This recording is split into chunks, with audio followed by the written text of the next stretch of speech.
नमस्कार, आप देख रहे हैं ANN न्यूज नेटवर्क। मैं आपके साथ स्वीटी।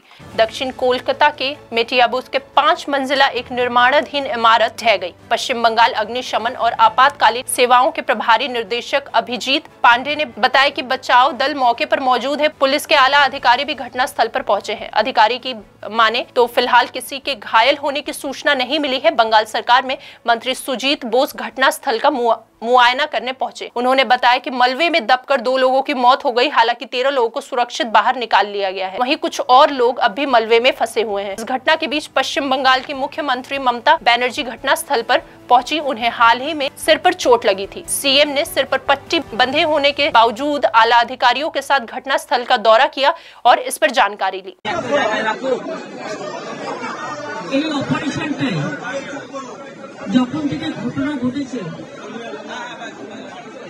কলকাতা পুলিশ কমিশনার স্পটে ছিলেন।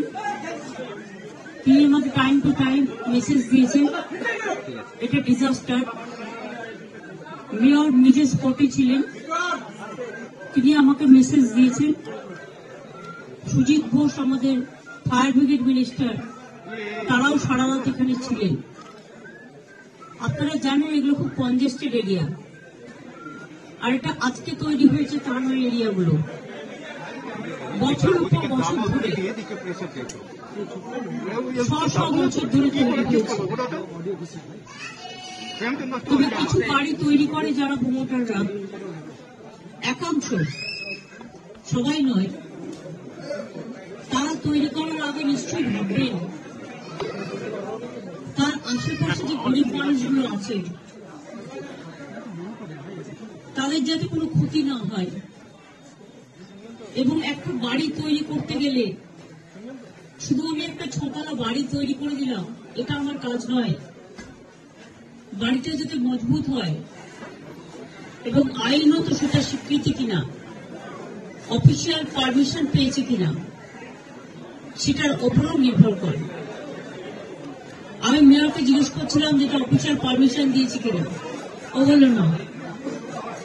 এগুলো সমস্তই বেআইনি কিছু কিছু হয়। আলটিমেটলি আমি যা খবর পেয়েছি, আমাদের পুলিশ, ফায়ার ব্রিগেড, ডিজাস্টার সবাই সারা রাত ধরে, এবং লোকাল মানুষ, কাউন্সিলর, স্থানীয় যুবক যুবতীরা, এলাকার ক্লাবগুলো সকলে মিলেই, রমজান মাস চলছে, এইসব এলাকায় সকলে উপবাস করে থাকেন। তা সত্ত্বেও এরকম একটা দুর্ঘটনা ঘটে গেছে, যার জন্য আমরা সকলেই মর্মাহত। এবং এখনো পর্যন্ত যেটা রিপোর্ট আছে, 2 জন মারা গেছে, বাদ বাকি এখনো 5-6 জন ট্র্যাপ আছে। তার মধ্যে আমি এক্ষুনি খবর পেলাম একজনের পা আটকে আছে, বেঁচে আছে, তাকে হয়তো বের করা যাবে। এরকম ভেতরে ঢুকতে একটু টাইম লাগছিল, তো এখন মোটামুটি তারা ভেতরে ঢুকে গেছে। রেস্কিউ অপারেশনটা যত তাড়াতাড়ি হবে তত ভালো। এবং তাদের পরিবার পরিজনরা হসপিটালে আছে। এখানে হেলথ ডিপার্টমেন্ট থেকে শুরু করে, ডিজাস্টার ডিপার্টমেন্ট থেকে শুরু করে, ফায়ার ব্রিগেড ডিপার্টমেন্ট থেকে শুরু করে, কর্পোরেশন ডিপার্টমেন্টের সকলেই আছে, স্থানীয় মানুষরাও আছে। আমি শোকসন্তপ্ত পরিবারের কাছে দুঃখ প্রকাশ করছি এই ধরনের ঘটনা ঘটার জন্য। ইনলিগাল যে কাজগুলো কেউ যদি করে থাকে তার বিরুদ্ধে অফিসিয়াল অ্যাকশন নেওয়ার জন্য আমি প্রশাসনের কাছে অনুরোধ করব। আর যে পরিবারগুলো আজকে অসহায় হয়ে গেছে তাদের পাশে তো সরকার দাঁড়াবে, এবং ডিজাস্টারে সরকার অলওয়েজ হেল্প করতে পারে, অফিসাররা করে দেবেন। এবং যাদের বাড়িঘরগুলোও ভেঙেছে, গরিব লোক, তাদের বাড়িঘরগুলো অফিসারদের আমি বলবো দেখে নিতে। কমিশনার আছে, কমিশনার এটা দেখে নেবেন। তাদের পরিবারগুলো, প্লাস যারা ইনজিওর্ড হয়েছে তাদের পরিবারগুলো, প্লাস ঘর বাড়িগুলো, প্লাস বেআইনি যে কাজের জন্য এই ঘটনা ঘটেছে, অ্যাকশন নেওয়ার জন্য। এই কথাগুলো আমি বলে গেলাম। আমি একটু এখান থেকে হসপিটালে যাব, কারণ পরিবার পরিজনরা হসপিটালে আছে। তাদের সাথে একটু দেখা করুন। এই জায়গাটা এমনিতেই কনজেস্টেড, আপনাদের অনুরোধ করবে একটা সাইডে থাকুন, পুলিশ যেখানে বলবে, কিন্তু ইন্টেরিয়ারে ঢোকার চেষ্টা করবেন না, কারণ ইন্টেরিয়ারে বাড়িগুলো এত কনজেস্টেড, তবুও তো আমি শেষ পর্যন্ত যেতে পেরেছিলাম।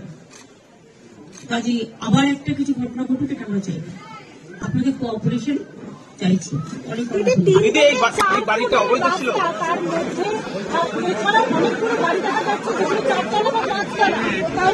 দেখুন, ডিটেলস ইনকোয়ারি চলছে, Kolkata corporation of police inquiry করছে।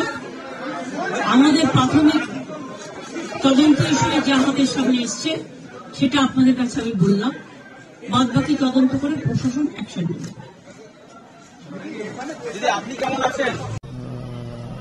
বাড়ি गिर गया है, 13 পিপল অলরেডি আমরা রিকভার হয়েছে, মানে বার করা হয়েছে তাদের, আরো লোক আটকে আছে, हम लोग वो देख रहे हैं, क्या वजह बताई जाएगी दादा, वो बाद में बताएगा। फिलहाल के लिए बस इतना ही, बाकी तमाम खबरों के लिए देखते रहिए ANN न्यूज नेटवर्क।